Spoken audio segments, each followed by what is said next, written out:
Mylapore Hindu permanent fund, இதுதான் அவர் வச்சிருக்கிற நிறுவனம்.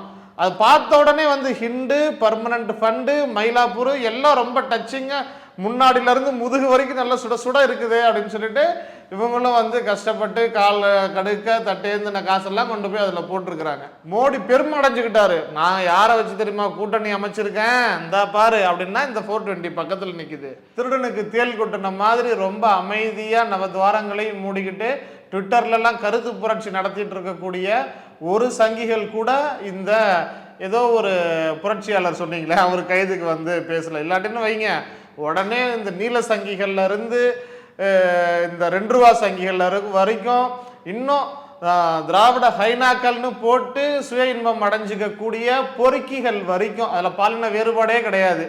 எல்லாரும் என்ன பண்ணுங்க, திமுக வந்து சாடுவாங்க. ஆனால் இந்த 420 ஃப்ராடு அக்யூஸ்டு கைதானதை பற்றி யாரும் பேசல. காரணம் என்ன அப்படின்னா, இவரை ஓங்கி தலையில் தட்டுனா பிடிச்சி சட்டையை பிடிச்சி இழுத்தா அவர் யாரை கட்டி பிடிச்சிட்டு இருக்கிறாருன்னா மோடியை கட்டி பிடிச்சிட்டு இருக்கிறாரு. மோடி எப்படி கூட்டணி வச்சுக்கிறாரு அப்படின்னா, குறைந்தபட்சம் ஒரு 500 கோடியாவது ஊழல் பண்ண தகுதி இருக்கணும். அந்த தகுதி இருந்தாதான் நம்ம கட்சியில் கூட்டணியில் வந்து சேர முடியும் அப்படிங்கிற ரேஞ்சில் வச்சுருக்கிறாரு. இப்போ இது இப்படி ஒரு கேடுகட்ட கேவலமான கட்சியை உலகத்தில் நீங்கள் ஜமுக்காலத்தில் வடிகட்டி எடுத்தாங்கன்னா கூட இப்படி ஒரு கேடுகட்ட கட்சியை இப்படி கேடுகட்ட தலைவர்களை நீங்கள் உலகத்தில் எங்கேயுமே பார்க்க முடியாது. 4 கோடி ரூபா பிடிப்பட்ட உடனே நயினார் நாகேந்திரன் என்ன சொன்னார், இப்போ நீங்கள் பள்ளியெல்லாம் பார்த்தீங்கன்னா பள்ளியோட வாழை துட்டிங்கன்னா டக்குன்னு வாழை கட் பண்ணிட்டு வெட்டி விட்டுட்டு ஓடிடும் பள்ளி. அந்த மாதிரி பிடிப்பட்ட உடனே நயினார் நாகேந்திரன் 4 கோடி ரூபா பிடிப்பட்டுடுச்சு. பிடிப்பட்டுடுச்சா? ஆமாம் பிடிப்பட்டுடுச்சு. அப்போ அது என்னோட காசு இல்லை அப்படின்னு சொல்லிட்டு போனார். என்னங்க ரேப் பண்ணியிருக்கிறான், கொலை பண்ணியிருக்கிறான், கஞ்சா வித்திருக்கிறான், அதே போல் போதை மருந்து சப்ளை பண்ணியிருக்கிறான், கலை நோட்டு அடிச்சிருக்கிறான், பெட்ரோல் வெடிகுண்டு வீசியிருக்கான், கொலை வழக்கு இருக்குது, இவ்வளவு பிரச்சனை இருக்கிறான். அப்போ அவன் தான் பாஜகவுடைய கேண்டிடேட்டு. அண்ணே ஒரு 2 பாயிண்ட் கம்மியாவது 2 கொலை பண்ணிட்டு வந்துடுறேன்னா தாராளமாக போய் பண்ணிட்டு வந்துடுறேன், நாங்கள் இருக்கிறோம், எங்கள் கையில் துப்பாக்கி இருக்குது, உங்கள் கையில் துப்பாக்கி எது கொடுத்துருக்கோம் அப்படின்னு அண்ணாமலையே பேசுவார்.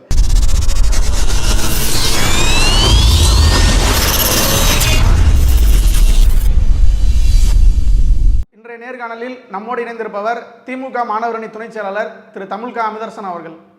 வணக்கம். தமிழ்நாட்டோட இப்போ பிரேக்கிங் நியூஸு, இந்திய மக்கள் கல்வி முன்னேற்ற கழக தலைவர் தேவநாதன் யாதவ் அவர்கள் கைது செய்யப்பட்டிருக்காங்க. கைது அப்படின்னாலே இப்போ சமீப காலமாக திமுக பக்கம் தான் எல்லாரோட கவனமும் போகுது. நிறையா சில சர்ச்சைகள் இருக்குது. இந்த கைது குறித்து உங்களோட பார்வை? ஆமாம், தொடர்ந்து திமுக வந்ததுலேருந்து இந்த அக்யூஸ்டுங்க, அயோக்கியர்கள், 420 சமூக அமைதிக்கு குந்தகம் விளைவிக்கக்கூடிய எல்லா ஃப்ராடுங்களையும் தூக்கி உள்ளார வச்சுட்டு தான் இருக்கிறாங்க. ஆகையினால திமுக அரசு மிக சிறப்பாக செயல்படுது அப்படிங்கிறதன் அடிப்படையில் திமுகனுடைய ஞாபகத்துக்கு வரும். அப்படி நியாயமாக கைது செய்யும் பொழுதே திமுக ஐயோ திமுக கைது செஞ்சிடுச்சு அப்படின்னு சொல்லிட்டு குய்யோ முறைன்னு கத்தக்கூடிய அல்லது ஒரு சலசலப்பை ஏற்படுத்தணும்னு நினைக்கக்கூடிய எந்த 2 ரூபா சங்கிகளும் இன்னைக்கு வந்து வாய் திறக்கல. திருடனுக்கு தேல் கொட்டின மாதிரி ரொம்ப அமைதியாக நவத்வாரங்களையும் மூடிக்கிட்டு ட்விட்டர்லாம் கருத்து புரட்சி நடத்திட்டு இருக்கக்கூடிய ஒரு சங்கிகள் கூட இந்த ஏதோ ஒரு புரட்சியாளர் சொன்னீங்களே அவர் கைதுக்கு வந்து பேசல. இல்லாட்டின்னு வைங்க உடனே இந்த நீல சங்கிகள்ல இருந்து இந்த 2 ரூபா சங்கிகள் வரைக்கும் இன்னும் திராவிட ஹைனாக்கள்னு போட்டு சுய இன்பம் அடைஞ்சிக்கக்கூடிய பொறுக்கிகள் வரைக்கும் அதில் பாலின வேறுபாடே கிடையாது. எல்லாரும் என்ன பண்ணுங்க, திமுக வந்து சாடுவாங்க.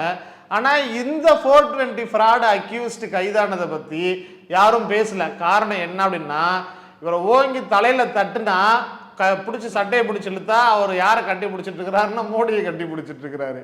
இதை விட என்ன கொடுமை அப்படின்னா, இந்த ஃப்ராடு அக்யூஸ்டு 420 தான் மோடி பெருமை அடைஞ்சுக்கிட்டாரு. நான் யாரை வச்சு தெரியுமா கூட்டணி அமைச்சிருக்கேன், இந்த பாரு அப்படின்னா இந்த 420 பக்கத்தில் நிற்குது. இவர் வந்து வெறும் இவருடைய ஏதோ பெரிய நீளமாக ஒரு முளத்துக்கு கட்சி பேர்லாம் சொன்னீங்கல்ல, அதெல்லாம் இங்கே யாருக்கும் தெரியாது. இவர் ரொம்ப பிரபலமானவர். யார் அப்படின்னு சொன்னால் வந்து ஒரு ஜாதி கட்சி நடத்தக்கூடியவர். இவர் பேரே வந்து தேவநாத யாதவ் தான். இவர் வந்து வின் டிவியினுடைய உரிமையாளர். இவர் என்ன பண்ணுறாரு அப்படின்னு சொன்னால், இவர் மயிலாப்பூரில் எங்கே நடத்துகிறாரு, மயிலாப்பூரில் ஒரு ஃபினான்ஸ் நிறுவனம் நடத்திட்டு இருக்காரு. அதனுடைய பேரே தி மயிலாப்பூர் ஹிந்து பர்மனன்ட் ஃபண்டு அப்படிங்கிறது தான். ஆமாம், அதுதான் அந்த நிறுவனத்தினுடைய பேரு. மயிலாப்பூர் ஹிந்து பர்மனன்ட் ஃபண்டு, இதுதான் அவர் வச்சிருக்கிற நிறுவனம். அது பார்த்த உடனே வந்து ஹிண்டு, பர்மனன்ட் ஃபண்டு, மயிலாப்பூர் எல்லாம் ரொம்ப டச்சிங்காக முன்னாடியில இருந்து முதுகு வரைக்கும் நல்லா சுட சுட இருக்குது அப்படின்னு சொல்லிட்டு இவங்களும் வந்து கஷ்டப்பட்டு கால் கடுக்க தட்டேந்தின காசெல்லாம் கொண்டு போய் அதில் போட்டிருக்கிறாங்க.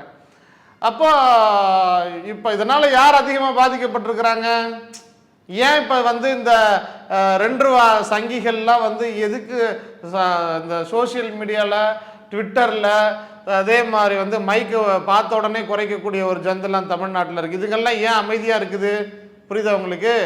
மயிலாப்பூர் பர்மனண்ட்டு, ஹிண்டு ஃபண்டு, இந்த பேரெல்லாம் கனெக்ட் பண்ணி பார்த்தீங்கன்னா அங்கே யார் இருப்பாங்க, யார் முதலீடு அவளும் பண்ணியிருக்கிறாங்க.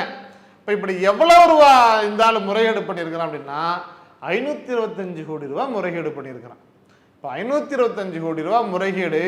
இப்போ இதெல்லாம் பார்த்த உடனே உங்களுக்கு ஆச்சரியமாக இருக்கும், என்னடா இது பாஜகவினுடைய சிவகங்கை தொகுதி நாடாளுமன்ற வேட்பாளர், சிவகங்கை தொகுதி எம்பி வேட்பாளர் யாரு? இந்த ஆளு கைதான 420 அக்யூஸ்டு பாஜக பிரமுகர். இவரை வந்து இன்னும் தெளிவா சொல்லணும்னா, இல்ல இவர் வந்து ஒரு தனியா கட்சி வச்சு நடத்துறாரு. தனியா கட்சி வச்சு பாஜக கூட தொடர்பு படுத்துறீங்க. இது எந்த சின்னத்துல நின்னாரு? தாமரை சின்னத்துல. யாரு கூட கூட்டணி அமைச்சாரு? மோடி எதற்காக பெருமைப்பட்டுக்கிட்டாரு? தமிழ்நாட்டில் எனக்கு ஆள் இருக்குதுன்னு எப்படி சொன்னாரு மோடி? இவரை வச்சுதான் சொன்னாரு. அப்போ மோடி இப்போ அண்ணாமலை வந்து ஊரில் இருக்கக்கூடிய பொறுக்கி, அக்யூஸ்டு, குண்டு வைக்கிறவன், தாலி இருக்கிறவன், கஞ்சாவை கடத்துறவன், கொலை பண்ணுறவன், அடுத்தவன் பொண்டாட்டி கூட தொடர்பில் இருக்கிறவன், அதை வீடியோ எடுக்கிறவங்களோடலாம் கூட்டணி வைக்கிறாரு அல்லது கட்சியில் சேர்த்துக்கிறாரு. மோடி எப்படி கூட்டணி வச்சுக்கிறாரு அப்படின்னா, குறைந்தபட்சம் ஒரு 500 கோடியாவது ஊழல் பண்ண தகுதி இருக்கணும். அந்த தகுதி இருந்தால் தான் நம்ம கட்சியில் கூட்டணியில் வந்து சேர முடியும் அப்படிங்கிற ரேஞ்சில் வச்சுருக்கிறாரு. இப்போ இது வந்து இது இப்படி ஒரு கேடுகட்ட கேவலமான கட்சியை உலகத்தில் நீங்கள் ஜமுக்காலத்தில் வடிகட்டி எடுத்தாங்கன்னா கூட இப்படி ஒரு கேடுகட்ட கட்சியை, இப்படி கேடுகட்ட தலைவர்களை நீங்கள் உலகத்தில் எங்கேயுமே பார்க்க முடியாது. அத்தனை ஊழல் பெருச்சாளிகளுமே இந்த பாஜகவில், அல்லது பாஜகவில் சேர்ந்ததுக்கப்புறம் யார் ஊழலாக போகிறதில்ல, அந்த ஊழல் பண்ணக்கூடிய தகுதி இருந்தால் மட்டும்தான் பாஜகவிலேயே சேர முடியும். இந்த இப்போ சமீபத்தில் இப்போ 2-3 நாளாக நம்ம பார்த்துட்டு இருக்கிறோம், ஹிண்டன்பர்க் அறிக்கை வெளியில் வந்துச்சு. அந்த அம்மா பூண்டு வெங்காயம் சாப்பிடாத அம்மா, அதனோட அந்த அம்மா நினச்சிடக்கூடாது. இல்லை, இந்த அம்மா இது வந்து சின்ன ஊழல், அது பெரிய ஊழல். இந்த செபியினுடைய டைரக்டராக இருக்கக்கூடிய இந்த மாதவி பூச் அப்படிங்கக்கூடியவர்கள், அவர் எவ்வளோ பெரிய ஊழல் பண்ணியிருக்கிறாங்க அப்படிங்கிறத நம்ம பார்க்க முடிகிறது. இயல்பாக ஒரு குற்றச்சாட்டு நடந்தால் அதற்கு வந்து குற்றம் நடந்திருக்குதுன்னு விசாரிக்கிறது கூட தைரியம் இல்லை மோடியினுடைய அரசுக்கு. ஏன்னா மோடியால் தொட முடியாது. பிஜேபினாலே பிராமண ஜனதா பார்ட்டி தான். அப்போ அந்த கட்சி அந்த அவங்க சார்ந்தவங்க அங்கும் பொழுது அவங்களால கை வைக்க முடியாது. இதுக்கு முன்னாடி இன்னொரு அம்மா வந்து என்னது இமயமலை சாமியாரோடலாம் வந்து சித்து விளையாட்டில் ஈடுபட்டவர்கள். சித்து விளையாட்டுன்னா அவங்களோட இமெயிலையே சாமியார்கிட்டயே இமெயில் போட்டு இந்த பொருளாதார நிபுணர் வந்து பல லட்சம் கோடி ரூபா மோசடி செஞ்சிச்சு. அந்த அம்மா வந்து கையும் களவும் பிடிப்பட்டுச்சு. இப்போ ஜெயிலில் இருக்குதா அப்படின்னா அது ஜெயிலெல்லாம் இல்லை. அதான் அவங்க சும்மா வெளியில தான் ஜாலியாக இருந்துட்டு இருக்கிறாங்க. சொல்ல முடியாது, அங்கே பாஜக தலைமையில அலுவலகத்தில் கூட போயிட்டு வந்துட்டு இருக்கலாம். இப்படி தொடுறது எல்லாமே ஊழல் தான் பாஜக. நயனார் நாகேந்திரன் பார்த்தீங்க, 400 கோடி ரூபா 4 கோடி ரூபா பிடிப்பட்டுச்சு. 4 கோடி ரூபா பிடிப்பட்ட உடனே நயனார் நாகேந்திரன் என்ன சொன்னார், இப்போ நீங்கள் பள்ளியெல்லாம் பார்த்தீங்கன்னா பள்ளியோட வாழை துட்டிங்கன்னா டக்குன்னு வாழை கட் பண்ணிட்டு வெட்டி விட்டுட்டு ஓடிடும் பள்ளி. அந்த மாதிரி பிடிப்பட்ட உடனே நயனார் நாகேந்திரன் 4 கோடி ரூபா பிடிப்பட்டுடுச்சு. பிடிப்பட்டுடுச்சா? ஆமாம் பிடிப்பட்டுடுச்சு. அப்போ அது என்னோட காசு இல்லை அப்படின்னு சொல்லிட்டு போனார். இந்த அண்ணாமலை பார்த்தீங்க அப்படின்னு சொன்னால் கையில் ஒரு வாட்ச் கட்டிட்டு இருந்தார். வாட்சுக்கு பில்லு கேட்டால் அது தர முடியாது அப்படின்னாரு. அப்புறம் ரொம்ப பரிதாபகரமாக மூஞ்சி வச்சு சொன்னார், எனக்கு மாதம் 7 லட்ச ரூபா செலவாகுது. 7 லட்சமே நான் வந்து ஓசியில் தான், ஓசின்னா அந்த ஓசி கிடையாது, எல்லாம் அவர்களுடைய நண்பர்கள் அவர்கள்கிட்ட வாங்கி தான் வந்து சாப்பிட்டுட்டு இருக்கிறேன் அப்படின்னு சொல்லிட்டு சொன்னார். அப்போ இப்படி ஒரு விசித்திரமான கட்சி அப்பட்டமாக முழு நேரமாக கொள்ளையடிப்பதை மட்டுமே இந்த தமிழ்நாட்டில் நீங்கள் நினச்சி பாருங்க. 4 எம்எல்ஏ, ஒரு கவுன்சிலர் ஒன்று, காலாவதியான கவுன்சிலர் ஒன்று மயிலாப்பூரில் சுற்றிட்டு இருக்கு. அதுக்கப்புறம் வேற எங்கேயாச்சும் 1-2 கவுன்சிலர்கள் யாராச்சும் இருந்தால் இருக்கலாம். ஆனால் இதுக்கே இப்போ பாருங்க, நயனார் நாகேந்திரன் 4 கோடி ரூபா, இந்த ஆளு 525 கோடி ரூபா. ஆருத்ரா பண மோசடி வழக்கு, அது பல 100 கோடி ரூபா, பல லட்சம் கோடி அதில் புரண்டுட்டு இருக்குது. அதில் பல கொலைகள்லாம் தொடர்ந்து வந்துட்டு இருக்குது. அதில் ஈடுபட்டவன் தலைமறைவாகி இருக்கிறான், வெளிநாட்டுக்கு ஓடி போயிடுறான். ஏங்க அந்த ஈடுபட்ட குற்றவாளி அந்த ஆருத்ரா நிறுவனத்தில் அந்த முறைகேட்டில் ஈடுபட்ட குற்றவாளி பாஜக மாநிலத்தில் அண்ணாமலை இறுக்கடிச்சு முத்தம் கொடுத்துட்டு இருக்கிறான். அப்ப அந்த அளவிற்கு ஒரு முழுக்க அதிகாரமே இல்லாம வெறும் அதிமுகவுடைய முதுகுல ஏறி சவாரி பண்ணிட்டு இருக்கக்கூடிய இந்த 4 எம்எல்ஏ வாங்கின இந்த பாஜக கட்சி வெறும் தமிழ்நாட்டில் இந்த நிலைமையிலேயே இவ்வளவு ஊழல், இவ்வளவு அயோக்கியத்தனம், தாங்கிக்க முடியாத அளவிற்கு, சகிச்சு கொள்ள முடியாத அளவிற்கு ஃப்ராடுத்தனம் பண்றானுங்க அப்படின்னா இந்த கட்சி எவ்வளவு ஒரு மோசமான கட்சி அப்படிங்கிறத நீங்க சொல்றதுல இருந்து பொதுமக்களோட பணத்தை மையப்படுத்தி இருக்கு. இவ்வளவு பெரிய பணத்தை வந்து முறைகேடா பண்ணியிருக்காங்க. இப்போ இடி, அமலாக்கத்துறை, சிபிஐ என்ன பொருளாதார குற்றப்பிரிவு இவங்கெல்லாம் இது வரைக்கும் இதை ஸ்மெல் பண்ணாம தான் இருந்திருப்பாங்களா இந்த மாதிரி குற்றங்களெல்லாம்? இல்லைப்பா, அது வந்து இடி, சிபிஐ, ஐடி இதெல்லாம் யாருடைய கைப்பாவையா இருக்குது? இதெல்லாம் பாஜகவினுடைய அடியாள் அமைப்புகளாக தான் வேலை செஞ்சுட்டு இருக்குது. அதனால தான் அதனுடைய இயக்குநர்களை நியமிக்கிறதுல மிகப்பெரிய அளவிற்கு மர்மமான முறை நடந்துட்டு இருக்குது. உச்சநீதிமன்றம் ஓங்கி தலையில் கொட்டு வச்சா கூட அதை வந்து அவர்களால் நான் அவங்களுக்காக தான் நிற்பேன் அப்படின்னு சொல்லிட்டு மோடியை நிற்கிறார் அப்படின்னு சொன்னால், சிபிஐ, இடிஐடி எல்லாமே பாஜகவினுடைய ஒரு அடியாள் அமைப்புகள். இந்த தமிழ்நாட்டில் எடுக்கக்கூடிய இந்த கிராஃபிக்ஸ் அதிகமாக வச்சு நடத்தக்கூடிய இந்த சாமி படங்கள்லாம் நீங்கள் பார்த்துருப்பீங்க. அதாவது ஒரு கேரக்டர் இருக்கும், அந்த இடத்துல போயிட்டு ஒரு கால் வைக்கும் பொழுது அப்படியே ஷாக் அடிக்கும், டக்குன்னு பவர் வெளில தள்ளும், உள்ளார கால் வைக்க முடியாது, ஃபுல்லாக லைட் ஆகிடும். அந்த மாதிரி பாஜகவை சார்ந்தவர்கள் யாரையாச்சும் பிடிக்கணும்னு பாஜகவோட அடியாள் அமைப்பாக இருக்கக்கூடிய இடிஐடி, சிபிஐ கால் வச்சுச்சுன்னா ஷாக் அடிச்சு அவங்களை வெளில தள்ளிடும். அவங்க இயல்பாகவே போக மாட்டாங்க. அதையும் மீறி போனால் இந்த கிராஃபிக்ஸ் சாமி படத்தில் வர்ற மாதிரி அந்த ஷாக் அடித்து அவங்கள வெளில தள்ளக்கூடிய நிலை தான். ஏன்னா நீங்கள் பாஜக ஆட்சியில் வந்து இடி மட்டும் யோக்கியமான அமைப்பா? இடி ஆஃபீஸரே ட்ரேஸ் பண்ணி போய் பிடிச்சோம் இல்லையா? ஓட விரட்டி அடித்து ஹைவேஸில் பார்த்தா இடி ஆஃபீஸரே வந்து லஞ்சம் வாங்கியிருக்கிறான். சிறையில் இருக்கக்கூடியவங்கள போய் பேரம் பேசுகிறானுங்க. எதுக்கு? நீ வந்து பாஜகவில் சேர்ந்துரு, நான் வந்து உனக்கு வந்து உன்னை வந்து ஒன்றும் பண்ண மாட்டேன் அப்படிங்கிறாங்க. இன்னொன்று, ஒரு பொண்ணு இன்னொருத்தரோட இருக்கக்கூடியதெல்லாம் காமிச்சு மிரட்டிலாம் ஈடி வந்து பேசிட்டு இருந்துச்சு. இந்தியா முழுக்க இருக்கக்கூடிய கட்சிகளை உடைக்கிறதுக்கு தான் இடி பயன்பட்டு இருக்குது, சிபிஐ பயன்பட்டு இருக்கு, ஐடி பயன்பட்டு இருக்கு.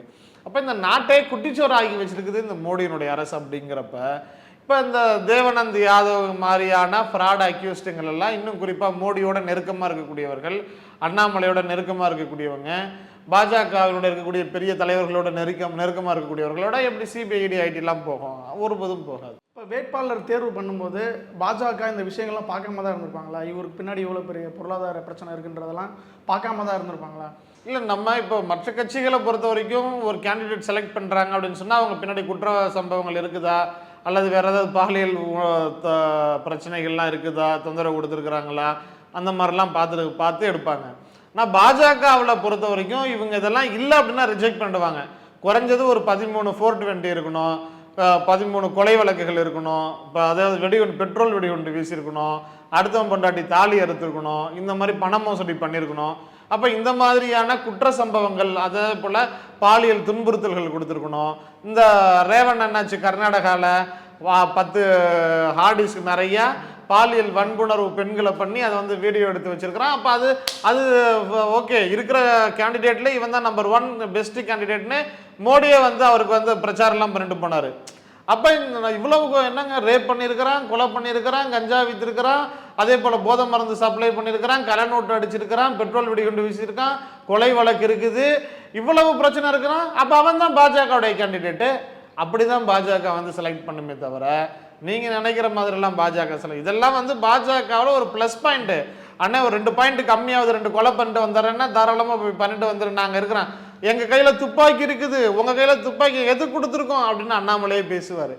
அப்போ பாஜகனுடைய யோகியதையே இவ்வளவுதான். அதனால் இந்த ஒரு கேடுகட்ட கட்சி தான் தேசபக்தியை பற்றி வந்து நமக்கு போதிக்கும். இந்த கேடுகட்ட கட்சி தான் ஊழலை பற்றி போதிக்கும். இந்த கேடுகட்ட பாஜக தான் வந்து பெண்ணுரிமை பற்றி பேசும். அதனால் இந்த நாட்டிலிருந்து முற்றிலுமாக ஒழித்து கட்டப்பட வேண்டிய, அழித்து சுத்தப்படுத்தப்பட வேண்டிய, அப்புறப்படுத்தப்பட வேண்டிய ஒரு கட்சி எது அப்படின்னு சொன்னால் பாஜக. அது தாங்கி பிடிச்சிட்டு இருக்கக்கூடிய RSS இந்த கொள்ளையர்கள் கூடாரம் தான். நேரம் ஒதுக்கி பல்வேறு கருத்துக்களை பகிர்ந்து கொண்டதற்கு நன்றி. நன்றி.